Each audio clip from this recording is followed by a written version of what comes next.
Super star Mahesh Babu movie సంక్రాంతికి వస్తుందంటే ఆ సినిమాపై ఓ స్థాయి అంచనాలు ఉండడం సహజం. మహేష్ త్రివిక్రమ్ కాంబోలో హ్యాట్రిక్ సినిమాగా తెరకెక్కిన గుంటూరు కారం కూడా అంతే అంచనాల నడుమ ప్రేక్షకుల ముందుకొచ్చింది. మరి మాస్ కల్ట్ అన్న రేంజ్లో ప్రమోషన్స్ జరిగిన ఈ మూవీ అంతే స్థాయిలో ఉందా? ఆ అంచనాలను అందుకుందా లేదా? పండక్కి సూపర్ స్టార్ ఫ్యాన్స్కి మాస్ హిట్ దక్కిందా లేదా అనే విషయాలను ఈ రివ్యూ ద్వారా తెలుసుకుందాం.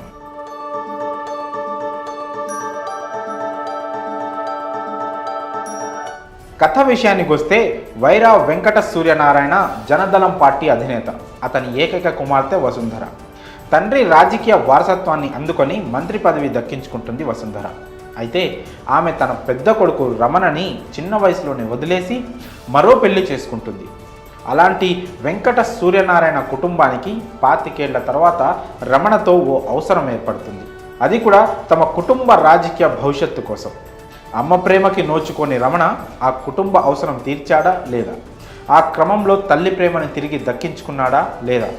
ఈ క్రమంలో రమణకి పరిచయమైన అమ్ము ప్రేమని ఎలా సాధించాడు అన్నదే గుంటూరు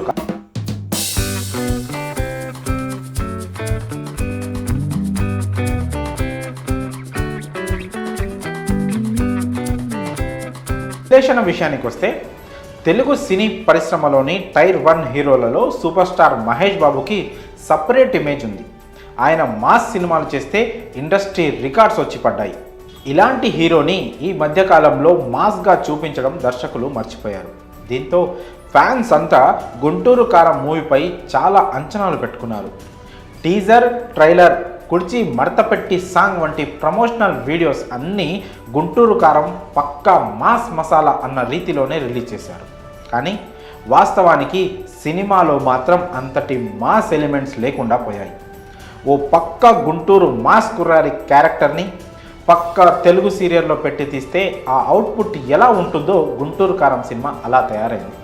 ఇది పక్కా గురూజీ పెన్ నుండి వచ్చిన అత్యంత బలహీనమైన కథ వల్ల జరిగిన డ్యామేజ్ అని మొహమాటం లేకుండా చెప్పుకోవచ్చు.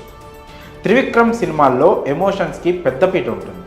కాకుంటే ప్రతిసారి ఒకే రకమైన కథతో ఆ మ్యాజిక్ రిపీట్ చేయొచ్చు అనుకోవడం నిజంగా అమాయకత్వం అవుతుంది. కాన్ఫ్లిక్ట్ పాయింట్ని లైటర్ వీన్లో టచ్ చేసి త్రివిక్రమ్ స్టోరీ ఓపెన్ చేసిన విధానం బాగుంది.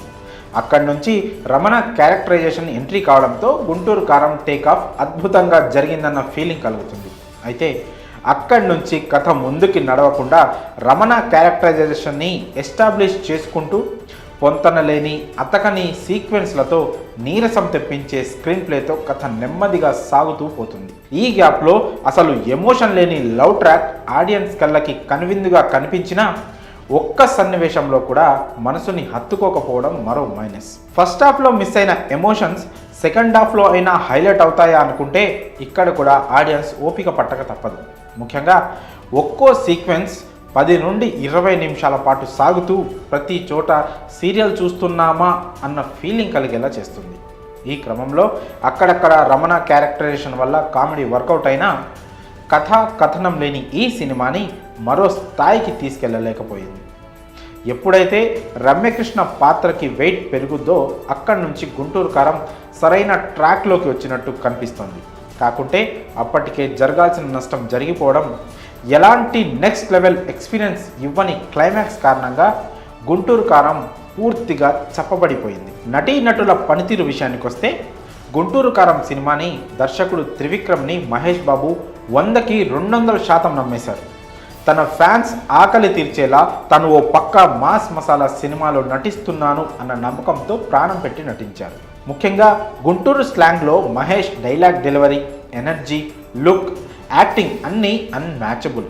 కేవలం రమణ క్యారెక్టర్కి మహేష్ పూర్తి న్యాయం చేశాడు కాబట్టే గుంటూరు కారం కాస్తైనా ఘాటెక్కింది.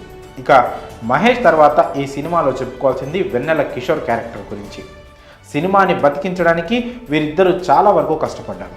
ఇక ప్రకాష్ రాజ్, రావు రమేష్, మురళీ శర్మ, ఈశ్వరీరావు, జగపతి బాబు, సునీల్ వంటి నటులు అంతగా మెరవలేకపోయారు. ముఖ్యంగా కథలో ఎంతో కీలకమైన రమ్యకృష్ణ పాత్రకి అసలు స్క్రీన్ స్పేస్ లేకుండా పోయింది.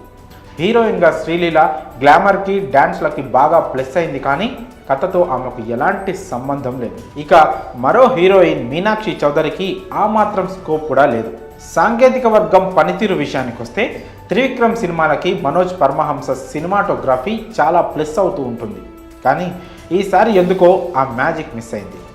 ఇంకా ఆశ్చర్యకరమైన విషయం ఏమిటంటే పిఎస్ వినోద్ కూడా పనిచేశాడు, అయినా ఆ గ్రాండియర్ మాత్రం కనిపించలేదు. ఇక నవీన్ నూలి ఎడిటింగ్ గురించి ఎంత తక్కువ మాట్లాడుకుంటే అంత మంచిది. పాటల విషయంలో తమన్ జస్ట్ ఓకే అనిపించగా బీజిఎం మాత్రం అదరగొట్టాడు. కానీ సన్నివేశాల్లో బలం లేక అది కూడా అంతగా హైలైట్ కాలేదు. Last but not least Guruji Trivikram Srinivas గురించి చెప్పుకోవాలి. గుంటూరు కారం విషయంలో ఆయన రచయితగా విఫలమయ్యారు. ఎక్కడా ఆయన పెన్ పవర్ అస్సలు కనిపించలేదు. ఈ ప్రభావం మిగతా అన్ని క్రాఫ్ట్స్పై పడింది, ఆఖరికి గురూజీ డైరెక్షన్పై కూడా. ఇక నిర్మాణ విలువల పరంగా వేలెత్తి చూపించడానికి ఏమీ లేదు. ఈ సినిమాకు ప్లస్ల విషయానికి వస్తే రమణ క్యారెక్టరైజేషన్, మహేష్ బాబు నటన, ఎనర్జీ, లుక్, శ్రీలీల అందం, డ్యాన్స్, వెన్నెల కిషోర్ సినిమాకి ప్రధాన బలం అని చెప్పొచ్చు. కథ, కథనం, ఎమోషన్స్ పండకపోవడం, త్రివిక్రమ్ మార్క్ మిస్ అవ్వడం, ఎడిటింగ్ సినిమాకి మైనస్ అని చెప్పాలి. చివరిగా ఒక్క మాటలో చెప్పాలంటే గుంటూరు కారం ఘాట్